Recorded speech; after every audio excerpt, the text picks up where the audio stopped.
Hello and welcome. I am Raziel and welcome to this video about could Kings of War actually beat the old world this time? Now we can't have a discussion about the old world without talking about the Kings of War. Kings of War is Mantics game based on Panather and it has a myriad of factions. Almost, I think some people have said 3 times as much, but I think it's about double as much to be honest with you. But there is a lot more differences than just that, and whether or not Kings of War could beat the old world. Now, I'm not saying one's better than the other, I just want to talk about these objectively. So first things off the table, I'm not going to talk about how the old world plays. I don't have a rulebook, I don't know how it plays, I haven't read it, so I cannot make a very fair statement if I was to say Kings of War is better than the old world if I don't have that information to say that. It is unfair on me. Kings of War is a fantasy game, like the old world. It is also rank and file, like the old world, but it was all written, I believe, at the start by Games Workshop alumni Alessio Calvatore, who at the moment is working with Mantic once again to reproduce Warpath, which is their epic version. Now, I will say this, Mantic is using Kickstarter to sell Warpath. I'm not a fan of this, it's not something I'm a fan of. I do think it's a point against Mantic, but we're not talking about Warpath versus Epic, we are talking about Kings of War versus the old world. Now, first things first is the reputation of each company. Apart from that side point of Kickstarter to release a game, which Warcradle's not even doing with Armored Clash, I think is putting a lot of people off. It will put people off because Kickstarter has a bad reputation.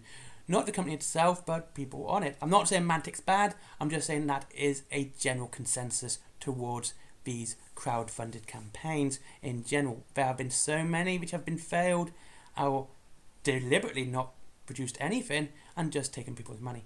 So going on Kickstarter, I do think was a bad move. But, however, Games Workshop doesn't do this, and they do sell their games outright. But we're going to talk about their other reputations. First things first, of course, is Games Workshop's reputation with stock. It is so hard to buy something on release day if you're not there at the time of release. Honestly, if you have to be there at the time of release on an online store to buy something, something has gone very wrong. You should still be able to buy stock at least up until the few days before the actual release when it's sold physically in a store. The reason for this is if you have no stock this close to a game's release, no one is going to buy you the game if they can't buy the rulebook. Why would you be able to? You won't be able to. You'll be stuck. Like, I can't play it, I don't have a rulebook. I actually did this 3 days after the release. I could only get the Ravening Hordes book. I ordered it with the End of Empires book and a 1,000 Suns Librarian console. I was going to actually spend the same amount of money on Games Workshop, because anyway, I wanted a Librarian console anyway because it's a good little model. However, I was going to do exactly the same but get all 3 books. So I'm only going to be reviewing Ravening Hordes first, and when I can get the other 2 books, I will review them as well. But if we can't buy the game, if you can't buy the rules, you can't play the game. If you can't play the game, Games Workshop are going to lose customers. Kings of War, on the other hand, with their rules, they're free online, and you can download them now, or you can get a free physical copy and you pay for postage. I think it's about £5 for postage. This is how I got my rulebook. They were giving away the rulebook they're giving away for free physically is the slim copy. It's basically just the rules, there's no lore attached. I managed to get, because they ran this promotion where you could get the physical copy of the main rulebook. This was because it didn't have the Twilight Kin attached, and it was free. Like I said, it's free. All you had to pay for was delivery, and that was it. And that, to me, is fantastic. That's a good idea. That's a fun idea to have that ability to sell and give away your rules is always a good thing. And I have said this, Games Workshop is behind on this.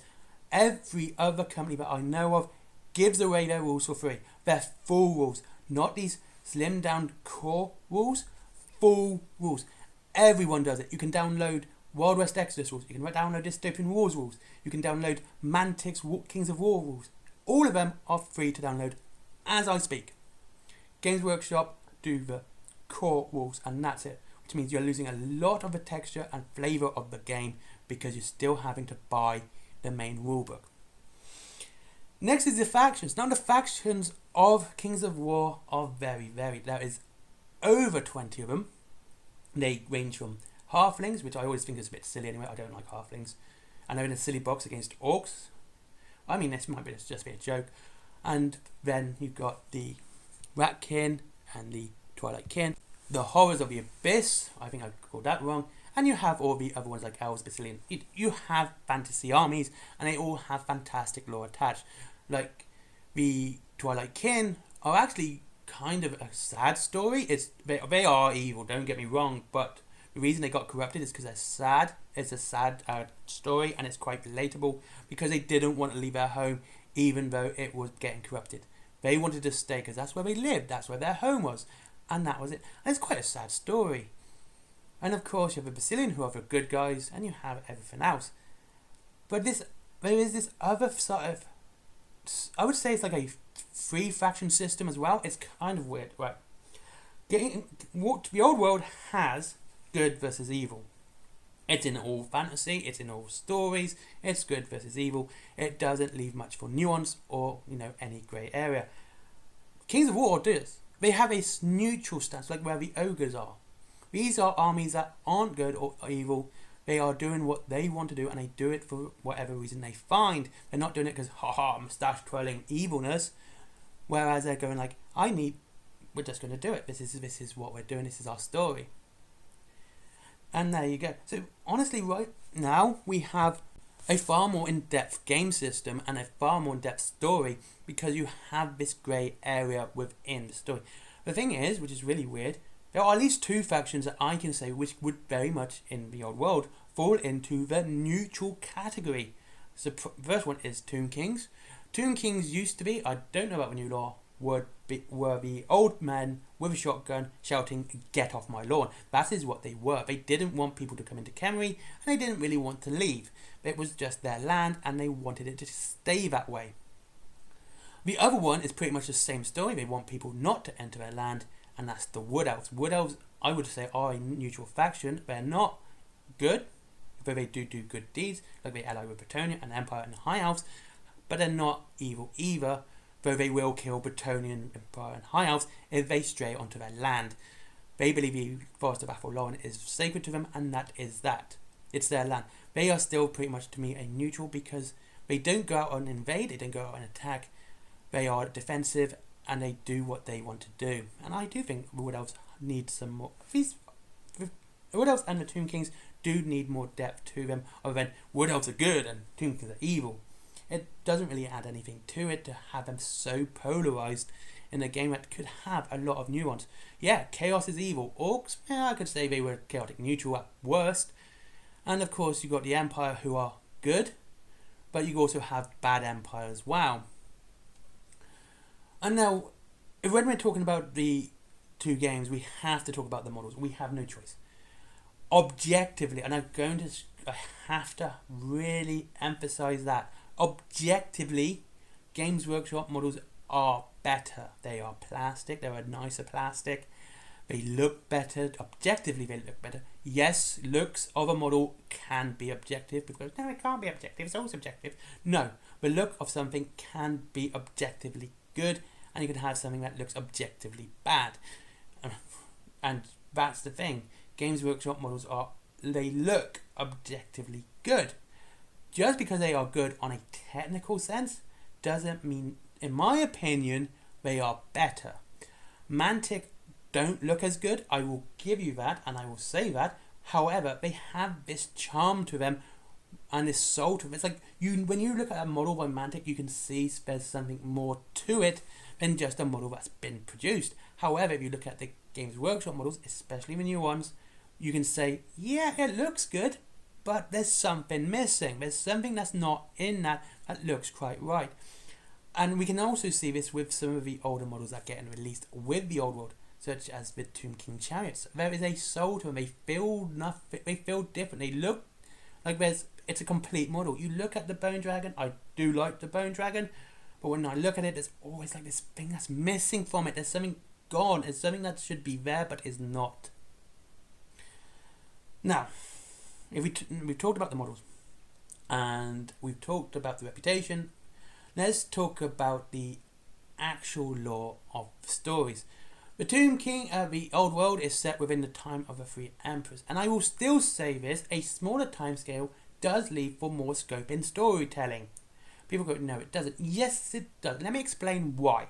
When you have a smaller timescale, as very much specific, almost every person in that time has an interesting story to tell. They have an excitement. It's an exciting time.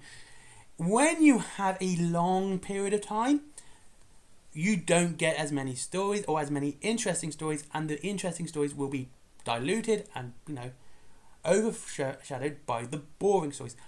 Life, surprisingly, is full of tedium. To quote Terry Pratchett, life is boring, intermixed with some small parts of excitement.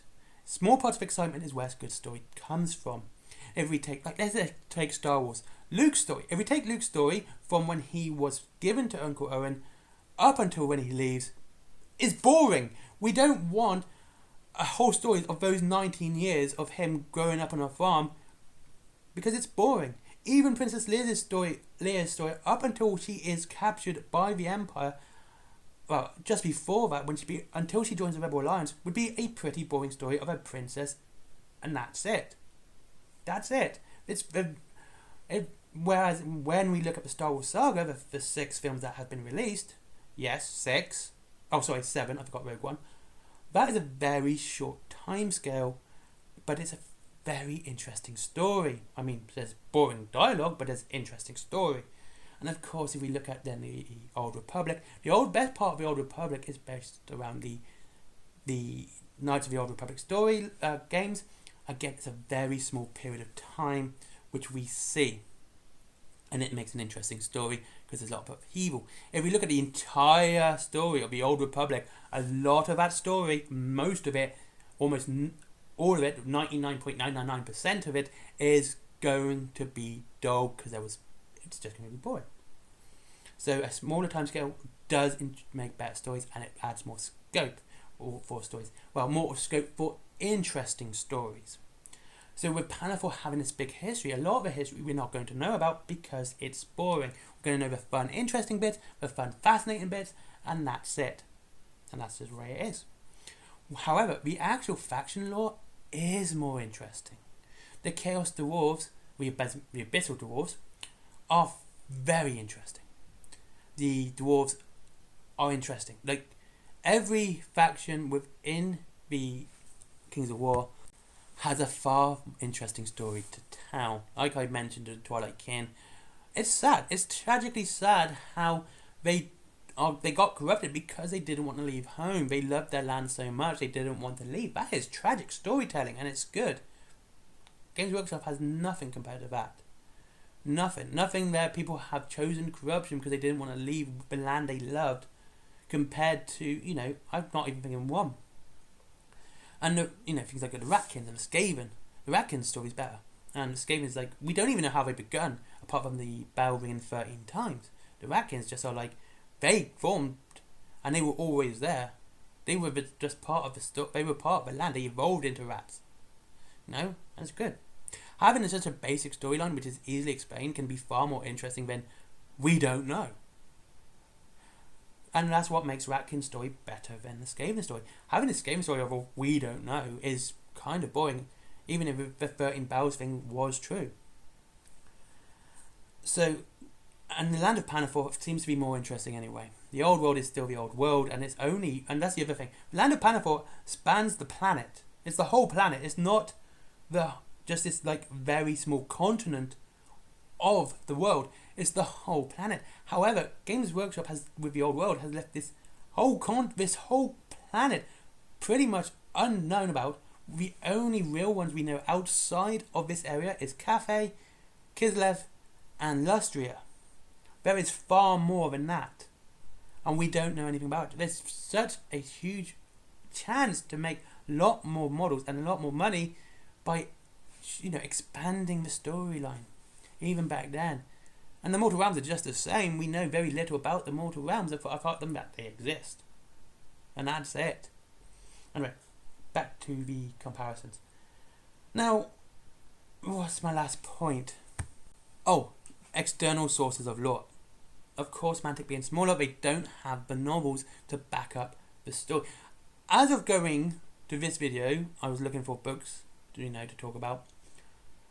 Black Library has 229 different chronicles, or books, or ebooks, on their site for the Warhammer the Old World era on its Warhammer Fantasy books called Warhammer Chronicles.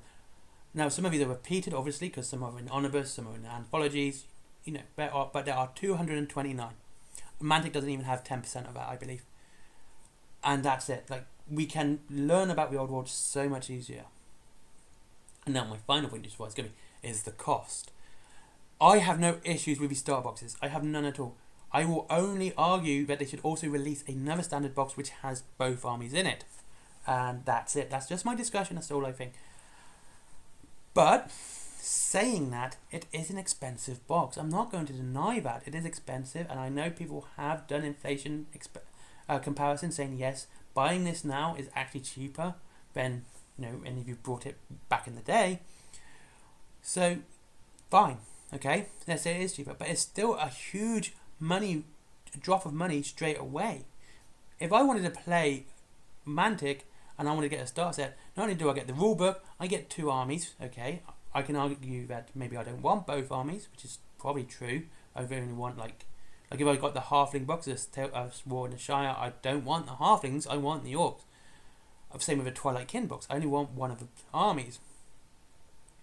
But it's less than half the price of a starter box from Games Workshop. So if I was to move to Mantic permanently on my channel and just leave Games Workshop in the dust, I will end up saving a lot of money just by buying those boxes. And I think those boxes are good. And this is the other thing, where people go, well, you got these 2 starter. Games Workshop have never really done varied starter boxes. They do battle boxes, which really aren't starter boxes. They're battle boxes. They have a narrative drive to them. You still need to get the rulebook and codexes or army books attached, but that's basically it. And usually mostly it's Space Marines versus something, or Stormcast Eternals versus something. There's no variation for that. Mantic, however, have, I believe, 4 or 5 boxes once now, and not one army is repeated. I think it's up to 10 different armies. If you bought all of them, you'd have 10 different armies. And you'd probably buy 2, you'd have 4 different armies, and you'd still save money on what you pay on Games Workshop star boxes too.